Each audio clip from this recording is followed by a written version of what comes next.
Good morning, faithful listener. You are listening to the Bible Explained podcast, where the Bible gets explained. So grab your cup of coffee and stay tuned as we read through the book of Deuteronomy.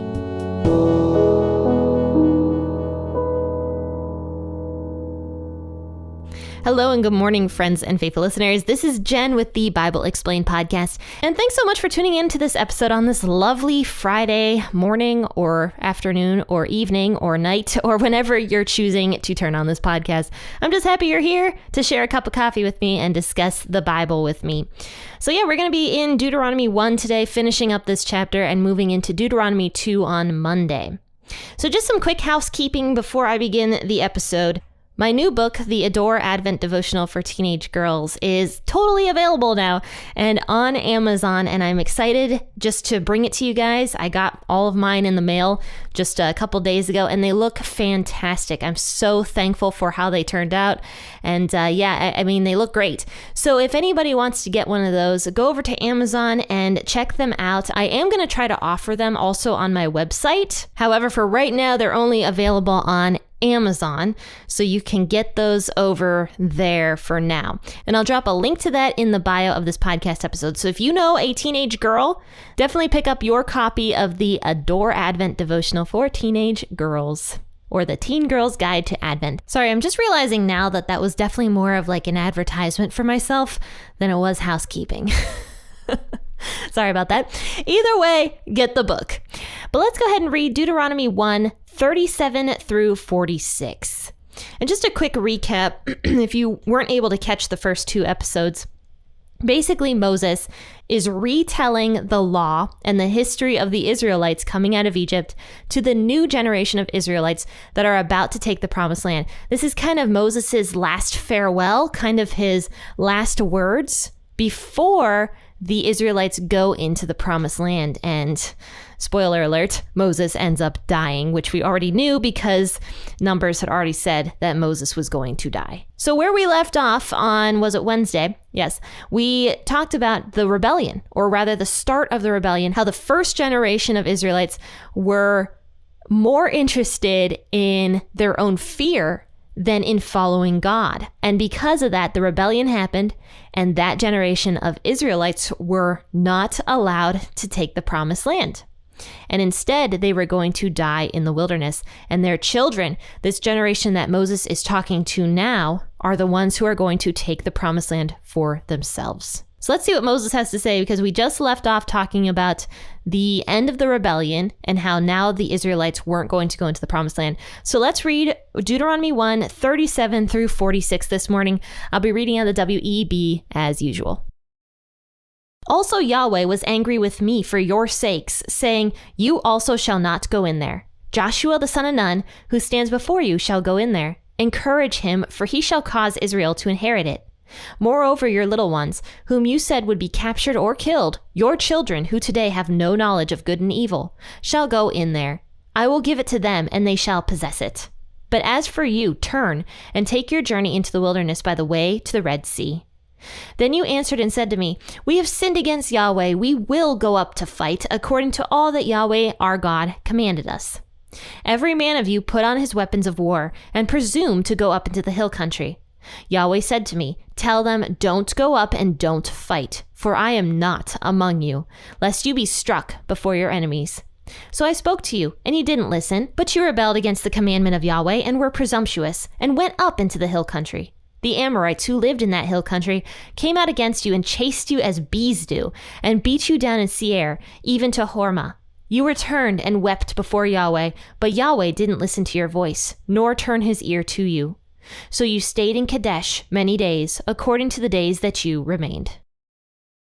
All right, so the Great Rebellion happened, right? The Israelites refused to go into the Promised Land because they were too scared. The spies had come out of the land, which I argued on Wednesday that the spies, there was no need for them from the beginning. I argued about that. But the spies came out of the land, came back with their cluster of grapes, and told everybody how great the land was. But then they were like, but there's fortified cities, and there's big people, and there's, this and that and everything else. There's no way we're ever going to take this land. So the people got really sad and upset and cried and became so fearful that they were unable to do anything except complain against God. Actually, I believe also at that point, if you read the account in Numbers, the people were getting ready to stone Moses also and to appoint a new leader to take them back to Egypt. Moses didn't mention that here, which is kind of interesting. But yeah, I mean, the people were so angry about all of this stuff that they were like going to stone Moses, kind of crazy. So the Great Rebellion happens. And so Moses starts out here in verse 37 saying that Yahweh was angry with me for your sakes, saying you shall not go in there. I think that's kind of funny because Moses sort of blames the people here that he can't go into the promised land. But it was definitely, in my opinion, Moses' own fault. I mean, the people were definitely irritating Moses, for sure. But this was not during the rebellion that Moses was not allowed to go into the promised land. I mean, God had not said that to Moses right after the rebellion. What happened was Moses disobeyed God many years after that, and ended up striking the rock when God had said just to speak to it. So Moses, in his anger, struck the rock, and I'm not really going to go greatly into depth on what that means. If you're interested in that episode, you'll have to go back to Numbers and check out that one. I don't remember the name of it. I'll find it and link it in the description. But anyway, Moses was angry, struck the rock, and God had told him not to do that. So because of Moses' direct disobedience against God, and also Moses elevated himself to the same level as God as well, God told Moses that he was not allowed to go into the promised land either. So Moses, in a way, kind of did it to himself. I do find it interesting that he blames the people. Yahweh was angry with me for your sakes. Yeah. I don't know. I mean, I guess I can understand a bit of Moses' bitterness because the people just would not listen, like no matter what. And I mean, Moses was very intelligent. He probably remembered a lot of things, a lot of the different things that God had got them through. Like Moses does seem to be a very intelligent human being that was able to remember God's goodness.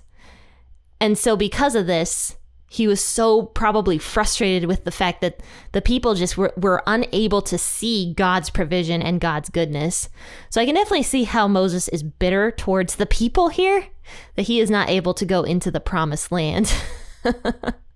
Because in a strange way, yes, it was sort of due to the fault of the people because they were crying about the water, and that's why Moses ended up striking the rock to begin with.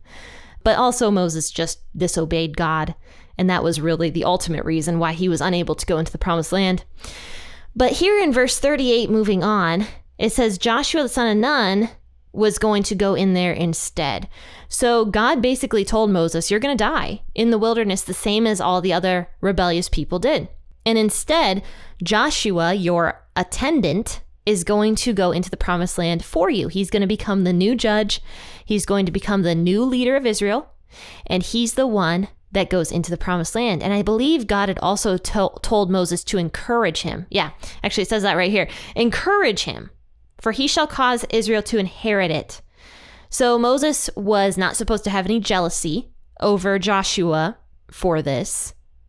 Instead, he was supposed to encourage Joshua to help Joshua become the best leader that Joshua could possibly be. And I mean, that makes sense because Moses was a great leader.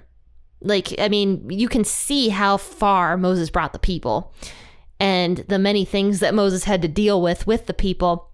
But I can imagine in Moses's position getting very jealous of Joshua because I'm sure that Moses really did long for the promised land, really did long to see it, long to be the one that would guide Israel to it. So I can see the jealousy here, but God definitely told Moses that he was not supposed to get jealous. Rather, he was supposed to encourage the next generation to take the promised land. So in verse 39, this one's kind of funny and sort of snarky. This is God being a little snarky.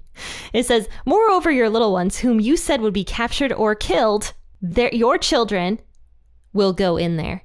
So if you remember everything that happened with the first account of this story, the Great Rebellion in Numbers, the Israelites were basically like, oh, God hates us so much because, these people, taking the promised land isn't going to be as easy as we thought. And these giants live there. They're going to kill our children. We would rather our children, died in the wilderness or went back to Egypt with us.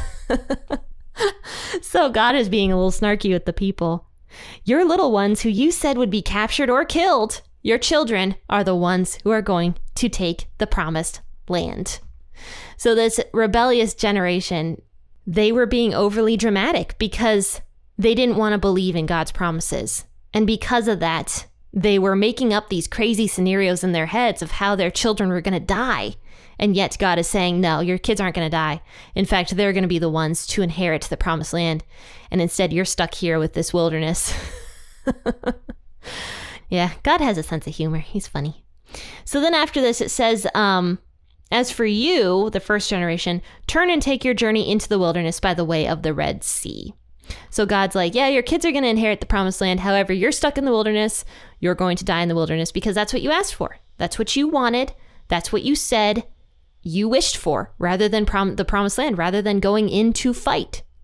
So after all this happens, Moses relays to the new generation what happens next. He says, the people came and repented-ish. They said, we have sinned against Yahweh. We will go up to fight according to all that Yahweh our God commanded us. I'm going to be honest, this reminds me of me when I was a kid. A child is told no, and they have like this angry temper tantrum, right?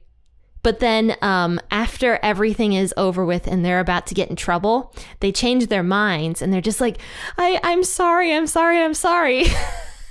I remember doing that when I was a kid. And I think I still kind of do that to this day sometimes.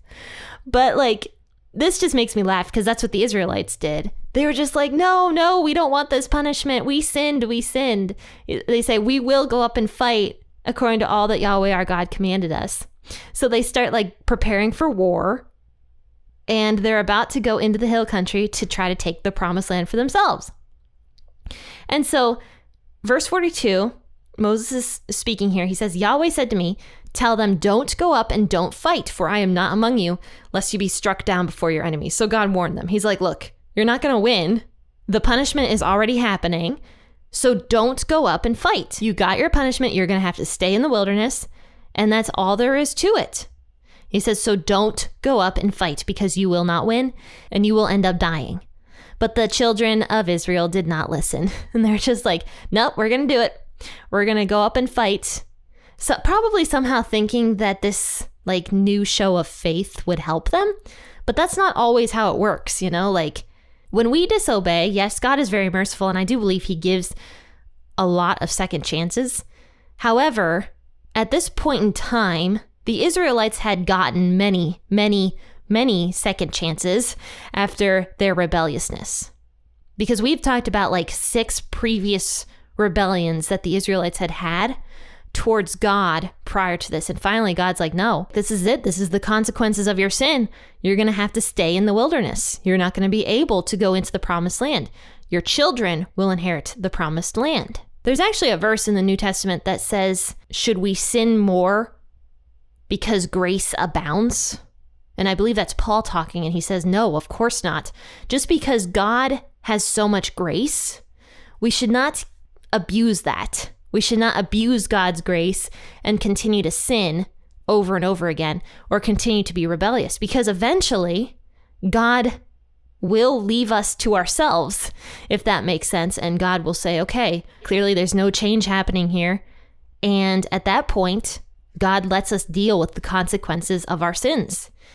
So I think it is important that we do not abuse God's grace, even though it is very abundant and God does give us mercy a lot of times and gives us grace. And the difference between mercy and grace, just to throw this out here, grace is when God blesses us when we don't deserve it. So for example, Jesus coming down to earth to give us salvation, that is just total grace. That is Jesus blessing us when we do not deserve it. Mercy, on the other hand, is God not destroying us when we deserve it. That's the difference in my mind of what grace and mercy are. So God had previously shown a lot of grace to his people, but now at this point in time, God is showing mercy to his people because they deserved something much worse than what they got, right? And God did not dole out judgment on them. Rather, he just let them deal with the consequences of their sin and told them, don't go up to fight because you did sin and I am not with you and I'm not going to help you win that fight. So this is God showing his mercy. And once again, the people are kind of abusing this loving nature of God by pretending to have this faith all of a sudden that they didn't have before. So I do believe that what we can take away from this is that we shouldn't test God. We shouldn't abuse his grace. There's a song that I really like called Holy Water. I sing it at my church sometimes. And the bridge of that song says, I don't want to abuse your grace. God, I need it every day. It's the only thing that makes me want to change my ways or something like that.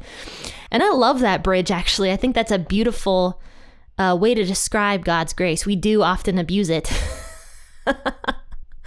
We do, because God is so loving, and we take advantage of that. So I do think that we should try to recognize in what areas of our life are we abusing God's mercy and grace towards us, and try to not do that anymore. Hard to do. I don't know. Anyway, the people end up disobeying God once again, going up into the hill country and trying to fight against the Amorites, take that promised land, and the people got beat down. It says, even to Hormah. So it says that the people came out and chased you as bees do. I mean, they didn't listen to God. God was not with the people, so of course they were not able to go up against the Amorites at this point anymore. God was with his people. He would have given them that strength to go against them, but now his hand had been taken away from them. So to conclude this, it says, so you stayed in Kadesh many days according to the days that you remained. And that's the end of Deuteronomy 1, where Moses talks about the entire history of the rebellion of the first generation. And he's reminding the people, the children that are about to take the promised land, not to follow in the ways of their fathers, not to disbelieve in God, and then also not to abuse God's grace and mercy. Well, friends, thanks for tuning into this episode, and go over to the YouTube page and subscribe to it because I am going to be doing more videos very soon. Those are only going to be available on YouTube. I am not going to be doing them on the podcast or anyplace else. So if you want to see more exclusive content, check out the YouTube page, P40 Ministries LLC, and subscribe to it so that you don't miss a new YouTube video. Faithful listeners, I appreciate you guys tuning in. I hope you're enjoying season 5. And I hope that you just have a wonderful rest of your weekend. Happy listening, and God bless.